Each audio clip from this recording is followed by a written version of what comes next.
জনসমুদ্রে পরিণত নড়াইল জেলা স্টেডিয়াম, স্লোগানে স্লোগানে মুখরিত চারপাশ। নড়াইল ভিউয়ের ক্যামেরায় আপনারা দেখছেন সেই মুহূর্ত যখন আকাশ চিরে হেলিকপ্টারে করে নড়াইলের মাটিতে পা রাখলেন বাংলাদেশ জামায়াতে ইসলামীর আমির ডক্টর শফিকুর রহমান।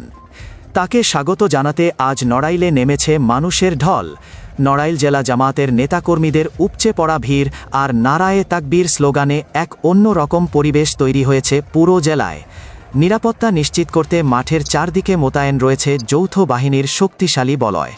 প্রিয় নেতাকে কাছ থেকে দেখতে পাওয়া আর রিসিভ করার এই মাহেন্দ্রক্ষণ ঘিরে এখন পুরো নড়াইল জুড়ে উৎসবের আমেজ। নড়াইল ভিউয়ের সাথে থাকুন, আমি মোহাম্মদ সোহেল শেখ।